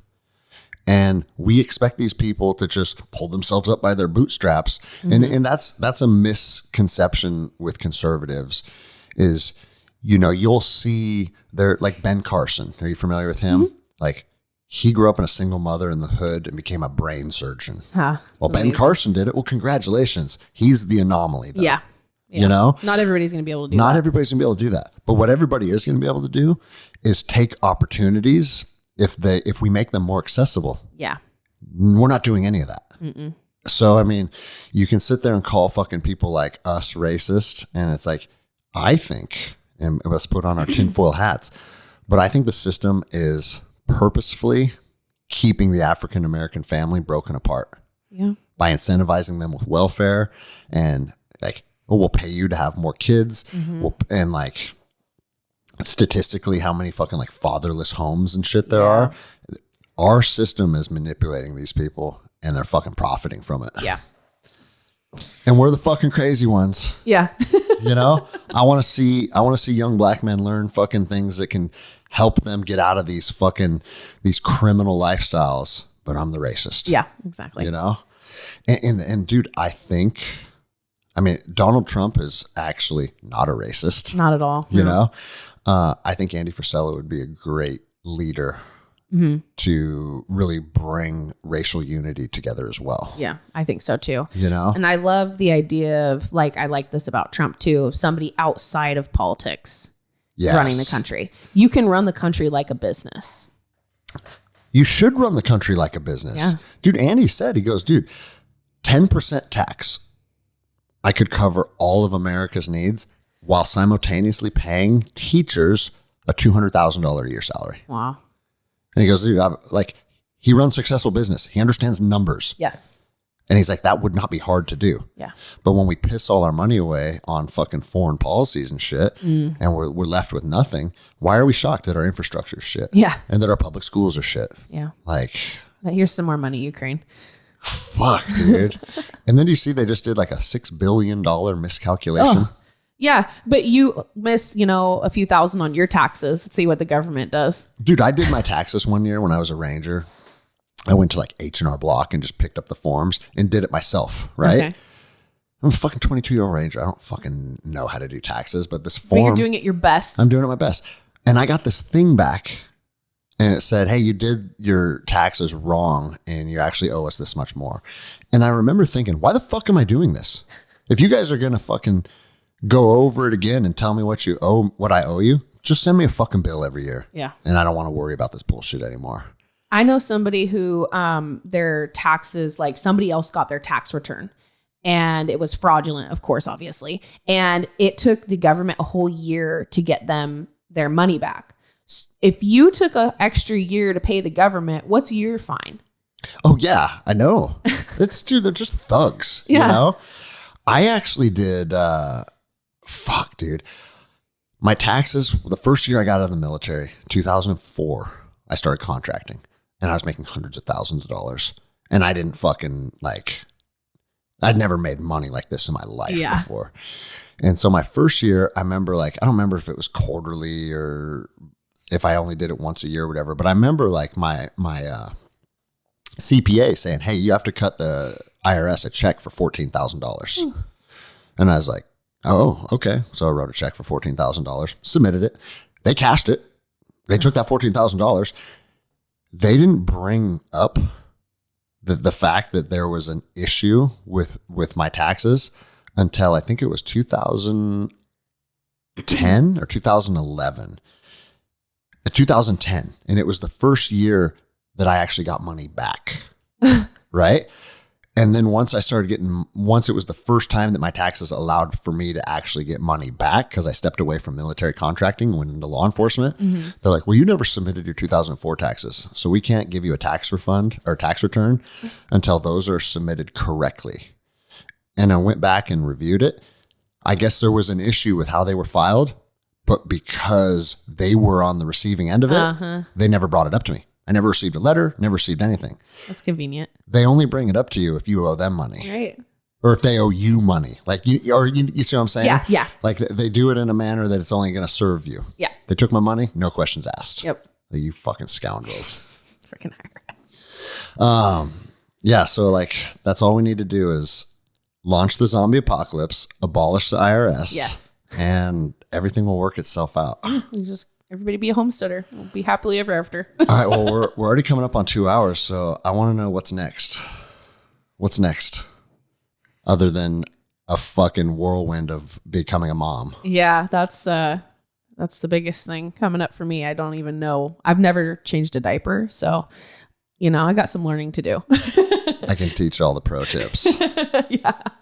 So I don't know. I have some stuff going on, but nothing that's ready to be talked about yet. Secret stuff. Yeah. Hopefully I'll get to do some more riding and stuff. That's kind of something that I'd like to be able to do more of.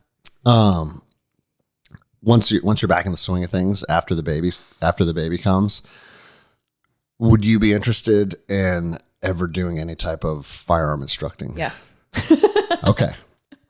Absolutely. Because we need that. Yeah. And that's something that I've always wanted to do, but it was something that I didn't really know how to get into. Okay. It's definitely something that I'd love. I love teaching people. We're kind of talking before this. If you can say one thing today that, helps change somebody's life, that speaks to me. And that is the kind of person that I am. And I love teaching people. I love when you finally you are able to get somebody's brain to just click and they're like, oh, yeah, that's what I'm supposed to be doing. That's just such a cool experience. And that should be rewarding. It's so because rewarding. The more you give people those experiences, the stronger we all become as a collective. Yeah. You're not, me teaching you isn't the only person getting something out of something. I'm getting something out of teaching you. I talk about that at length, especially with jiu-jitsu, because the more I focus on being an instructor and not focusing on being the best athlete that I can be, it's way more rewarding. It's congratulations if you become very, very good independently inside of yourself at any given task. And that's cool. I'm not taking anything away from that. But once you can pass that to other people, that's where the magic happens. Yeah. For me, the biggest setback is, or thing holding me back is imposter syndrome. Just not feeling like you're to a point where you can be telling other people Well, and how old are you again? 30? Yeah. So that's normal. Yeah. And I've talked about imposter syndrome for years because I did all this crazy shit, right? As Army Ranger and contractor and U.S. Marshal. But I also had men in my circle that could run circles around me when it comes to tactics. You know, I actually have a buddy coming in next week who was, he was in the unit for a long time. He was my team leader. And when it comes to like decision making and being tactical and being spot on the battlefield, I've never seen anything like this. And I always used to think like, fuck man, there's dudes like that out there. What do I have to give? Right. You know? And it took me a long time to outgrow that, because just because there's someone out there that's better than you, that has nothing to do with the kind of value that you can give someone. You know, there's always going to be someone better than you. Right. But those two things, your level of expertise, don't think of it as being in competition with someone else. Just think, this is how I could enrich people's lives. This is my value. And man, once you believe in your own value, I honestly think it is kind of the biggest secret to setting yourself free. Because once you know that you're a high value person, fuck, I'm telling you, the endless opportunities from that. Yeah. You know?